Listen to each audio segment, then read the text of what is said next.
haddaba maanta waxaanu inii haynaa barnaamijkii kaftanka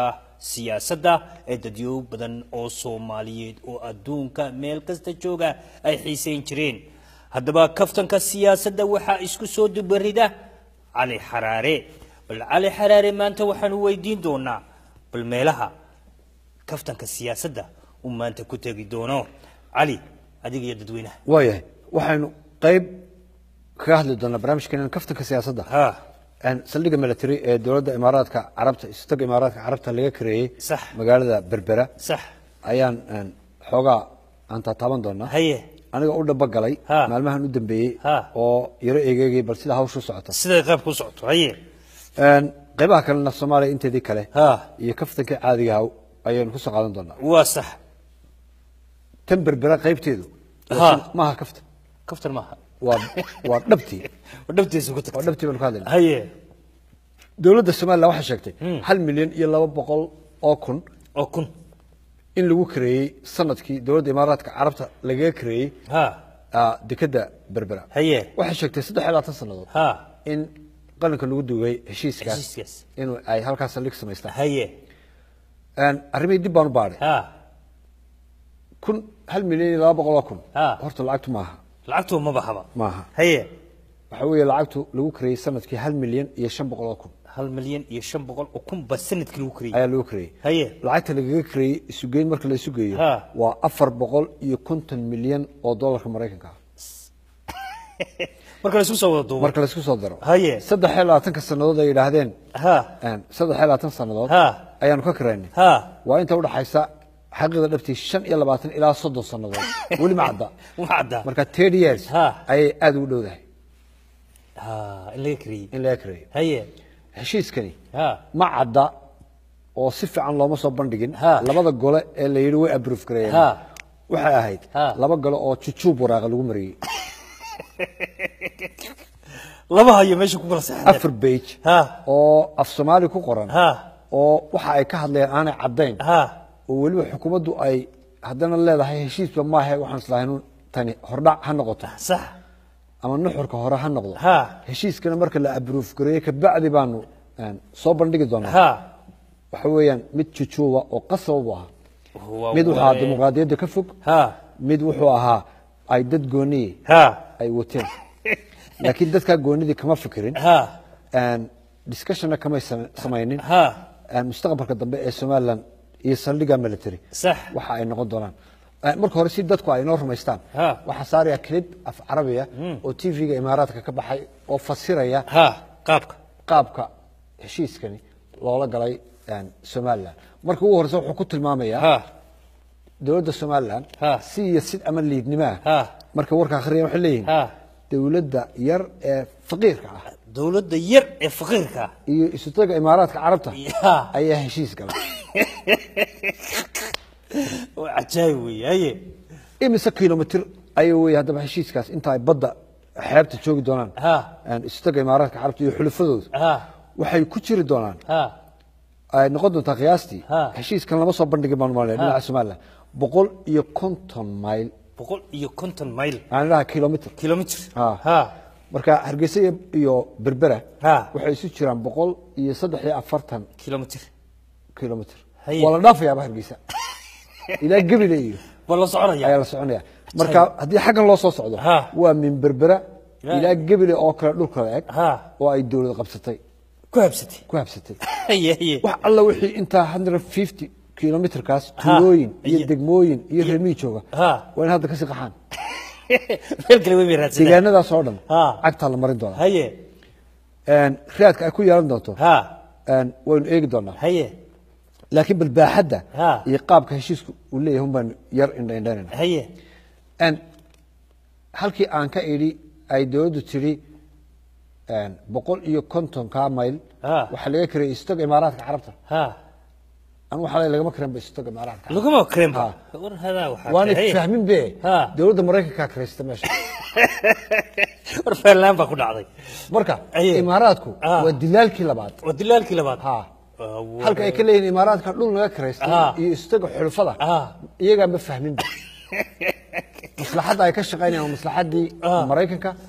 lacagtan iyaga bixiyay marka halka ay ka qaateen 1 milyan iyo 200 xagga waxa laga qaatay 1 bilyan iyo 500 وقعنتي لبعض marka carab baa Soomaali u dilaal oo way bal markuu warsa dadkan soo bandhiga kilibka carabida ay ka hadlaya heshiisku inuu yahay 450 milyan oo dollar sanadkii inuu yahay 1 milyan iyo 500 oo kun in 150 kilomitir uu yahay in laga duuli doono xuutiyiinta haysta wadanka Yemen oo diyaaradu ay halka ka garaaci doonaan in aanay dhici doonin in dooyo Yemen ay leedahay area Bab al-Mandab ila Rirsiga ay soo maraan daawashadaas. قاعدة إماراتية جديدة في منطقة القرن الإفريقي بوابة البحر الأحمر. هذه المرة اختارت الإمارات جمهورية أرض الصومال لتكون مقرا لقاعدتها بعدما وافق برلمان هذه الدولة الفقيرة على إنشائها في مدينة بربرة على ساحل خليج عدن. العقد الإماراتي يمتد ل30 عاما بقيمة 450 مليون دولار لتطوير الميناء. ترجمادي وانت وانت نص وانت كوشي هي قيبت الواد بان ترجميها هي نين انالايز غرينيا خبير عدينيا سونا واماراتيا هي ماشي فديا ان دولده اسكيد سو مغعوده بليه اسكيد سو فقيرka gabadha wariyaha baa sida oranaysa iyagu aaminsan inay go'aan cidina aan ictiraafsanayn heshiiska lala galay ayaa waxaan ka wareystay leeyahay khabiir dhinaca ka socdo imaaraadka bal wuxuu noqon doonaa ninkaas wuxuu leeyahay imaaraadku haddaanu nahay waxaan ku shaqeynaynaa maslaxadda Mareykanka dhulkan Mareykanka ayaanu ka kareynay marka shacabka reer Soomaaliya markuu horsa ha fahmaan in dhulkan laga kareeyay Mareykanka ee aan laga kareyn imaaraadku ay dilaal ahayd daawasho wanaagsan ninka aan la isgaranaya arrintaas. طبعا يعني الامارات اللي بيسمع القواعد العسكريه يعتبرها قوه عظمى ولها مصالح ممتده في عرض القاره سواء في جنوب اسيا او في القرن الافريقي. هذا الامر طبعا الامارات تقيم هذه القواعد بطلب امريكي، يعني كل قاعده اماراتيه في المنطقه فيك تعتبريها قاعده امريكيه يعني. كلي هذا العبد ما فهمي عليه لكن سيف عم بودي انت كل شيء وين انت كل شيء نوك شكتوي وين انت هذه شرح مركز لا ترجمه هي وحوي دولد aan la ictiraafsanayn oo aan dhaqaale weyn lahayn heshiis caankaas oo kale oo saldhig military oo 30 sanadood aan ku siman sax ma laga kareyn karo heshiiska ma geli karaan ayaan iyadana aan yar eegi doonaa marka uu horse heshiis caankaas oo kale aan dawlad aan la ictiraafsanayn aad bay u adag tahay in la galo way adduunka ma ictiraafsanaba dawlad jirta oo adduunka ictiraafsan ayaa loo baahan yahay in wax la saxaxdo sax oo bari ka maalinta waraqii soo hordhig qolada bari way tagayaan iska tagayaan badal waxa boo horay imika 6 bilood kuwa heshiiska la galay bari marka iska tagaan cid lagala xaalo ma jirto reer bari oran karo wanaga daay hana daay khibrad baa bilaab doona marka uu horeysa heshiiskan waxyaalaha ku qarsoon waxa kamid ah Soomaaliya oo dawladda Mareykanka kareystay federaalka Soomaaliya ayaa heshiiska soo saxay ayay contract qadraaska labaad weeye Soomaaliland kasdaxad bigeliya marka kalabaad bigeliya xaqana imaaraadka ayaa kalabaad geliya marka laba dilaal bay saxay dilaalintii Soomaaliland iyo dilaalintii imaaraadka oo labaduba laba qol ka wakiila ayaa saxay dilaalinta haddana Soomaaliland marka laga hadlay laftooda saddex nin oo imaadeer ay baa doonaya wadanka dhan inay sharciga marsadaan oo dhulka kireeyaan oo waxan iibiyaan waa madaxweyne Siilaanyo waa Salabaan Gaad waa Maxamed Xaashi war maxaa laga soo tagay saddexdaan nin oo isku qoys ka sokayeen ayaa doonaya wadanka oo dhan inay afgambiyaan malaayiin dollar ay bangiyada imaaraad ku shubtaan hadhow ay yiraahdaan meesha rabtaan isla aad ninka yaqaana bal inaan wadan ictiraaf aan la ictiraafin la gali karo heshiis Siilaanyo laftiisa ayaa ka hadlaya inaan waxaas wax dhici karaya Siilaanyo laftiisa laakiin waa goorma waa markuu mucaaradka ha gudoomiyaha wala tiifiyana banaan haddana saxiix buu leeyahay barigaan wuxuu leeyahay cidina la gali karto heshiis ma jirto daawasho wanaagsan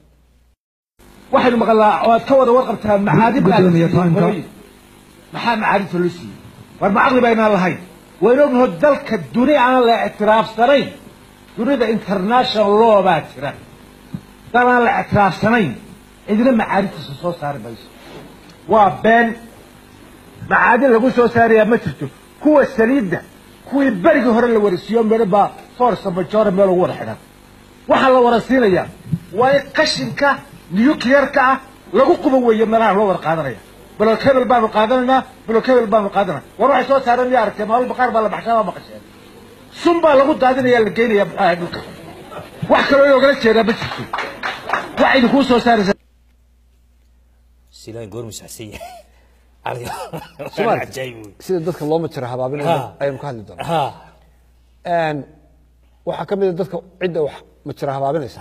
soo saddex nin meena sheegay waxaad igu dartaa gudoomiyaha baarlamaanka Cabdiraxmaan Ciro laftigiis waa ku jiraa ayay sira nasakhay asna wuxuu ku leeyahay arrimahan meesha ka socda ma fahmin ciidamada booliis oo kala duwan meesha ima jirin baa yimi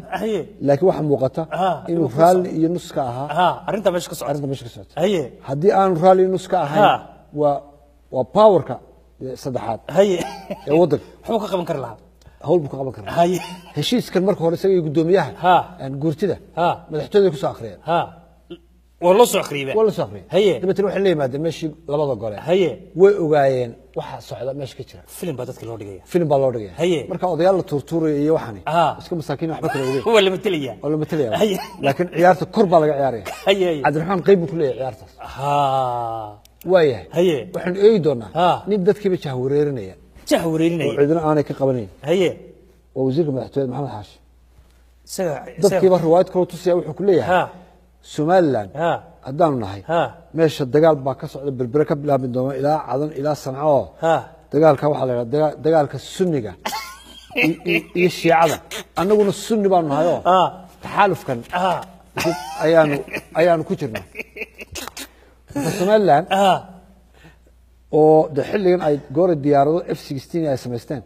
oo ay kula dagaalamaan shiicada iyo dardaansi Iran iyo colaad kale loo kordhiyo dadkii shacabka masaakiinta oo xuutiyiinta ay meel walba yana ka qeynayaan oo berberadu dusha ka qaybeen ayaa halisteeda leedahay Maxamed Xaashi oo sheegaya in shiicada dagaal la gelayo isagoo sunniya bal aan aad dhageysanaysaa khilaafka iyo dagaalka Yemen ka jira waa run Yemen waxa ka socda dagaal waxa ka socda aragtiyo la isku hayo ayaa ka socda annagu madaxweynaha jamhuuriyadda Soomaaliland khudbad sanadeedkiisii buu ku cadeeyay siyaasadeena ku wajahan wadanka Yemen annaga siyaasadaydu waa taa waxa weeye waxaanu la jeelinahay oo la jaalnahay dawladaha isbahaysiga wadamada carabta ee sunniga ah labalabayn mayno annagu waxaanu nahay fariiqada shiicada ma nihin ee waxaanu nahay fariiqada sunniga ah ummadani waa sunni marka iminkaba partial bayno dhexdhexaad ma nihin wariye dhex ma nihin dagaalka qayb baynu ka nahay dagaalku maaha ka gacanto keliya waa arrin caqiido salka ku haysa arrintan ayaanu aaminsanahay waxaanu la jaalnahay annagu wadamadaasaan la jaalnay muxuu ahaye muslimka imaaraadkuna waa ka mid kuwaanu la jaalkana inaan bela ka iman ma damaanad qaadaysaa may damaanad qaadi mayno dad umad jirtayna ciddii ina soo doonatana waa iska celiyaynaa umana ragil in kuwanaynu maanta iskaashanaynaana waa jaalalkaynu leenahay bay ka mid noqonaya xuutiyiinna ka baqi mayno rag baan arkaya dadka iyo bulshada bajinayo le ciqba bela ka soo dhacaysa yaa war qaran xoog lahoo waayo aragoo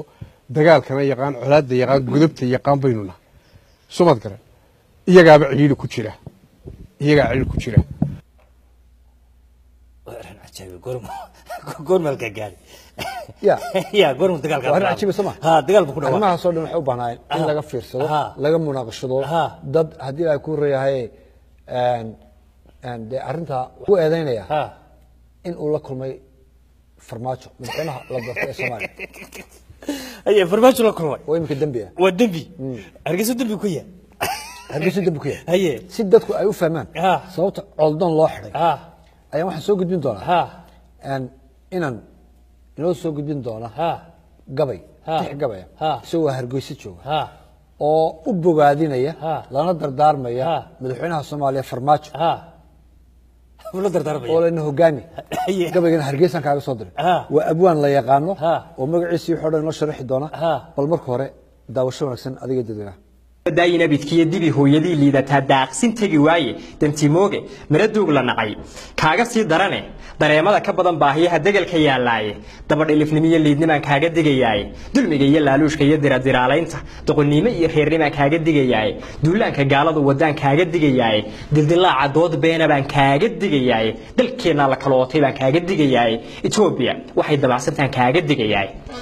dalka iyo dadkaad madax u tahay doorashadan guude dulinimo iyo kooxaysi baan kaaga digayaaye danta guud markay joogto iyo dawladnimadeena danta guud markay joogto iyo dawladnimadeena hadal dabacsan iyo liidnimo kaaga digayaaye dunjigeenu waa wada islaam degalka Soomaaliya dadkaygana Ilaah baa ka dhigay duul walaalaha daliilkii kitaabkii wixii dabada haystaane dalno baragtidiisa iyo xumaan kaaga digayay shisheeyahan dareyska leh khad baa loo dabarayay marna danaha Soomaaliyeed uma dadaalaane dibadaabiye iyo foolxumo inala dul joogaanay Afrikaankan soo duulay baan kaaga digayay Afrikaankan soo duulay ayaan kaaga digayay aanoo dilan dalkayga oo burburay waliba deefaysan federaalku waa waxa misana iga sii daray waa cudur dahsoon iyo sun iyo muriyo deebaaqe dibinada gumaysigu xidhan kaaga digayay dibinada gumaysigu xidhay ayaan kaaga digayay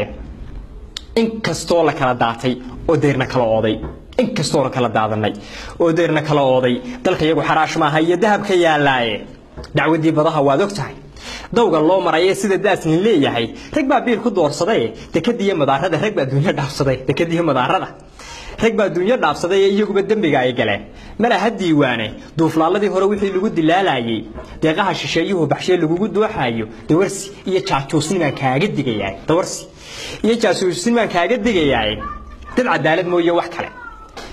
deeqi kari waaye wixii hore inoo daashay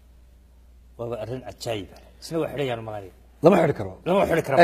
arrintan loo jeedo marka waxa weeye ninka gabayga tiriyay khatarta ah ee anoo hargeysa joogan ayaan ku taageersanahay ee sida noo hogaami dalkana lama kala gogoyn karo lama Soomaali lama kala qoqobi karo leh waa mid Soomaali maxaa loo xidhi waayo kan aan hadlinay farmaajo u tagay soo salaamay soo noqday loo xiray qabiilka ku xiranta waa arrin siyaasi ninka hargeysa jooga cidna lama hadli karo marka ninkan kale waxa loo ereenayo waa ajaayib bal dawladda ayaan ku sii doonaa ya dawladdan weydiin doonaa aan waaya Puntland baan tagi doonaa waxa jirtay kaftankan barnaamijkan ka hor kii ka horeeyay waxaan ku sheegnay in Cabdul Maxamed Algaas oo ah madaxweynaha Puntland in uu tagay magaalada Muqdisho isagoo markaa u ololeynaya in Xasan Sheikh la doorto aan xildhibaanadii oo dhan ku booriyay kuwii Puntland weeyaan in Xasan Sheikh uu shubaan inaga sii deynay barnaamijkaas sax dad badan baan rumaysan waxa furka ka qaaday daboolka waxa ka qaaday arrintii madaxweynihii hore ee Puntland oo imika xildhibaan aqalka sare faroole waa kan isagoo leh Cabdiweli iyo intii uu watay oo ku fashilmeen in Muqdisho inta yimaadaan ay Xasan Sheikh loo shubay yiraahdaan wuxuu leeyahay waliba canqow way ka jabeen maamulka Puntland isaga iyo barlamaankiisii oo wada socda madaxweynuhu hogaaminayo warashixiintii badneed anigu aan ka mid ahaa ayay mid kala safteen oo ceeb sameeyeen arrintaasna ma ahayn wax iyagana ku habboon dadka reer Puntland oo halkaas iska sharaxay shacabkiisana ay ku maslaayeen ma ahayn hase yeeshee laqdaba ninkii sameeyay isaga ila taala nimankii madasha ka mid ahaa ama gobolada ka yimaadeen ama xarunta ha joogeen dhagax baa la gidoomay canqowgeena ka jabeen waana ceeboobeen laakiin natiijadu waxay noqotay in xubnihii aqalka sare iyo aqalka golaha shacabka labaduba ay go'aan ku gaaraan inay u joojin faragelin shisheeye baarlamaanka Soomaaliland inta aan kaga baxo waxaan tagay baarlamaanka Puntland horta niyo shaki bay jira Puntland baarlamaan ya maleeda bismillah question mark sababtan tawle waxa weey kama soo horjeedo laakiin baarlamaan shaqeeyo active ma jirto maaha maalinta Cabdul Maxamed Algaas uu khudbadaynayo sanadkii mar ayuu hor yimaadaa markaasuu weliba khudbada kale ayaa ku sii xigta marka baarlamaan shaqaynaya ma waa niman iska mushahar qaadanayo kelmadna ma celi karaan oo kuwan maartay xitaa sabaaxada iyo waraaqada la tuuriyo waxaas iyada lafteeda waa nooc dimuqraadiyada kamid marka daawatid Ruushka iyo Brazil iyo Japan iyo Ingiriiska sabaaxada mid ka waa Ukraine ma arag head baa la isla dhacaya iyada lafteeda activity-gu bashaysa kuwan waa si casisada waa niman hurda marka difference ka dhaxay labada baarlamaan waxay ku xirtay systemka dawladnimada moogtay imka dawladda Puntland xilligan la joogo ma aha xilligii Faroole xilligan Cabdiwali intuu madaxda ka ahaa Puntland waa dawladda qura ee dawladaha Soomaalida maamulada Soomaalida telefoon bay ku shaqeysaa Cabdiwali soo imka ma joogo Dubai telefoon buu ku hagayaa marka dalka dal telefoon ku shaqeyn weeyaan martay marka ka baarlamaankuna iska hurdaa madaxweyne ku-xigeenku iska hurdaa taliyaha qaybta booliska hadii laba nin isdilaan waa inuu telefoon u diraa wada miyaan xidhnaa mise sii deynaa ya wadada hurda marka mayda nimba one man show nimba wixii wada ah kuwan kale Soomaalidu way kala qaybsan yihiin ninka baarlamaanka ninka guurtida ninka arrimaha dibadda ninka shaqadiisa marka waa meel dimuqraadiyadda marka dib u eegtid ka fog aan meel ka soo galin tan federaalka ayaa sanadkan dimuqraadiyadda aad ugu dhaweyd sida ay u codeeyeen iyo sida systemka nidaamka meesha mareen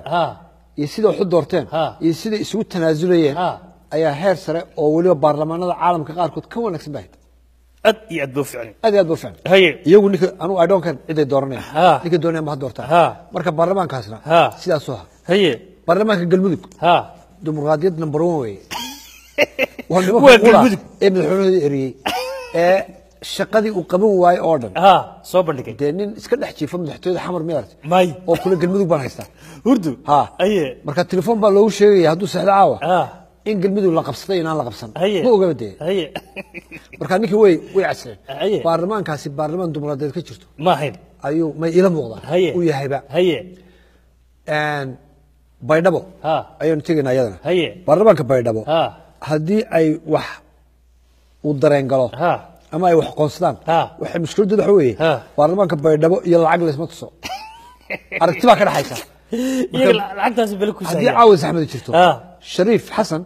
caawi guryahooda u geynayaan aroortii iman maayaanba waybay lacagtaas iyagu guryahooda ka codayaan golaha baarlamaanka kama codayaan guryahooda iyagoo jooga ayay ka codanayaan baarlamaanka Jubbaland training ba ma qaadan ilaa dalabaayo in la shiro iyo in ka fadhi jiro iyo in laga munaashaqoodo Axmed Madow ma dhigaysan idaacada madaxweynaha Sweden lama garanay bade marka baarlamaan wali la tababaray maaha difference-ka baarlamaanadana intaan kaga gudubno qodobka ugu dambeeya waxaan ku eegi doonaa Ali Khaliif Galayr hawshaas doo cuswi Ali Khaliif Galayr waa kii Djibouti tagay isagoo dhulka maray ka soo maray markii hore ka soo bilow Buuhoodle oo airport-ka loo diiday inuu ka dhoofo dabeetana la saacad buu sii maray ilaa Hargeysa ayuu jidkiisii maray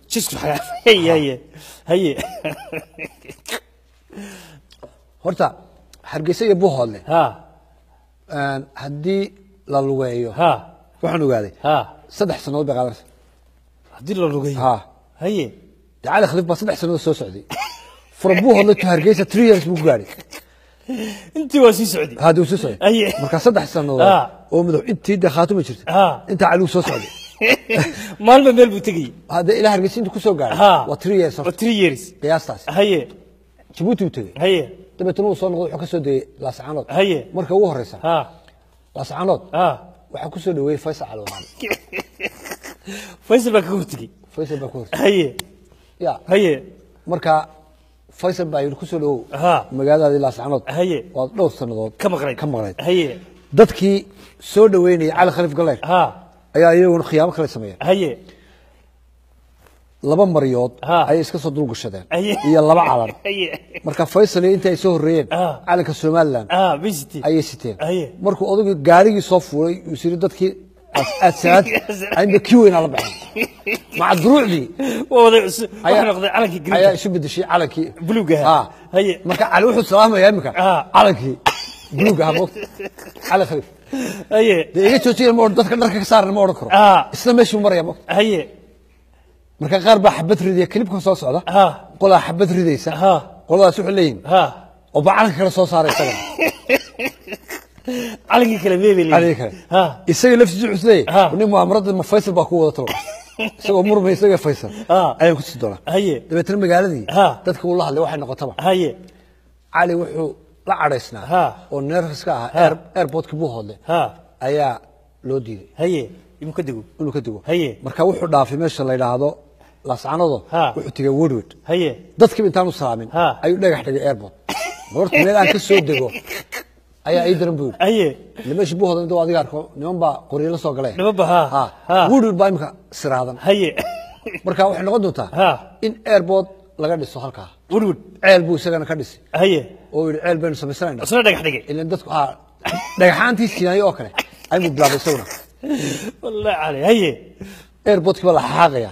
injineerkii markii hore dhisay kii buu hadlay ayaa kii Woodwardna sameynay waa hal injineer haye Woodward hadii lagu qabsan hadana xiriir intuu batay airport kuma samaysan in waxaas hawl ma labo horta diyaaradii cali meel buu xalxaadhay haye ay fadhiisato فين بوها لو حيل دونا ما قرني هي واحد زمان دونا هي على خلفنا أرجيس هلكا أيام مرسا دتكي ريلاس عنو أيام مركا أن دبوا نقد دونا هي سقالتهم على بيستان دتكو ريلاس عنو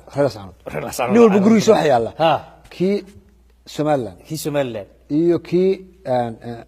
فدرال صومالي وين كي تشبلان كي خاتمو كي يا أروت مالوني وفتي ويموايو والسومال كي سومال ما وصل وفتي ويموايو وقول حاجة فدراك ويرو كي مقدسو ما وصل يا هذا كيرمان يا هذا كبوتلان بيقولوا ولا إيه كبوتلان مو بأنكرا كاس إيه ده مصمر كم أيه برامشين ده سوق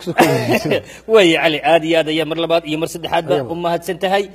halkani waa xaweeye TV-ga magaalada Minneapolis waa kaftankii siyaasadda